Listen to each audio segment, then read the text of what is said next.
எல்லாருக்கும் வணக்கம். Welcome to Vidya's vegetarian kitchen. இன்றைக்கி வேப்பம்பூவை வச்சு எப்படி ஒரு சாதம் பண்ணுறதுன்னு தான் பார்க்க போகிறோம். நான் இதுக்கு காஞ்ச வேப்பம்பூ தான் எடுத்திருக்கேன். இந்த வேப்பம்பூ சாதத்துக்கு 1/2 கப் அளவுக்கு பச்சரிசி, அதை 1 கப் தண்ணியோட ப்ரெஷர் குக்கரில் குக் பண்ணிக்கோங்க.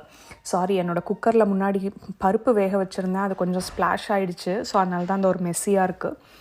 3 விசிலுக்கு குக் பண்ணி அந்த சாத்தை தனியாக எடுத்து வச்சுக்கோங்க. இது நீங்கள் ஓப்பன் பாட் மெத்தட்லேயோ இல்லை எலக்ட்ரிக் ப்ரெஷர் குக்கர்லேயோ எதில் வேணால் நீங்கள் குக் பண்ணலாம். சாதம் நல்லா கொஞ்சம் உதிரியாக இருக்கிற மாதிரி பார்த்துக்கோங்க. இப்போ அடுத்த தாளிப்புக்கு 2 டேபிள் ஸ்பூன் அளவுக்கு நல்லெண்ணெய் எடுத்துகிட்டு 2 மோர் மிளகாயை முதல்ல வறுத்து எடுத்துக்கோங்க. இப்போ நீங்கள் இது வயிறு சரியில்லை, அதனால் நான் வேப்பம்பூ சாதம் சாப்பிட போகிறேன்ற மாதிரி எடுத்துக்கிறீங்க அப்படின்னா மோர் மிளகாவை ஸ்கிப் பண்ணிவிடுங்க. அதுக்கு பதிலாக நீங்கள் மிளகு பொடி சேர்த்துக்கலாம்.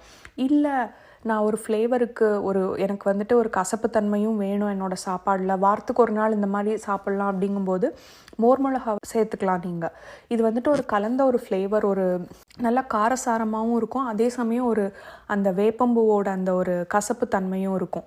எல்லாம் சேர்ந்து ரொம்ப நல்லாயிருக்கும். பட் நீங்கள் மிளகு பொடியும் சேர்க்கலாம். மோர் மிளகாவை வறுத்து எடுத்ததுக்கப்புறம் அதே எண்ணெயில் கடுகு, உளுத்தம்பருப்பு, கடலைப்பருப்பு, அப்புறமா கருவேப்பிலை தாளிச்சிட்டு அதுலேயே ஒரு டேபிள் ஸ்பூன் கோபுரமாக வேப்பம்பூவை சேர்த்துக்கோங்க. அதுவும் சேர்த்து நல்லா அது வறுத்ததுக்கப்புறமா இப்போ நம்ம செஞ்ச சாதத்தை சேர்த்துட்டு உப்பு சேர்த்துக்கலாம். என்னோடய மோர் மிளகாவில் அது ஏற்கனவே உப்பு சேர்த்தது தான், அதனால் நான் 1/2 டீஸ்பூனுக்கு தான் போட்டேன். ஏன்னா சில மோர் மிளகா ரொம்ப உப்பாக இருக்கும், சில இதில் உப்பே இருக்காது. நீங்கள் அதுக்கேற்ற மாதிரி நீங்கள் உப்பு மெஷர்மெண்ட்டை அட்ஜஸ்ட் பண்ணிக்கோங்க.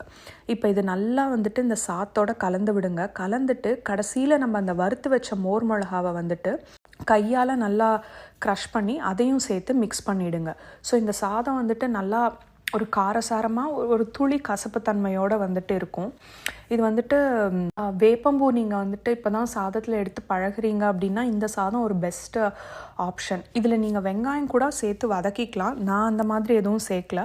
ட்ரை பண்ணி பாருங்கள், எப்படி இருக்குன்னு சொல்லுங்கள். இன்னொரு ரெசிபியில் பார்க்கலாம். தேங்க்யூ.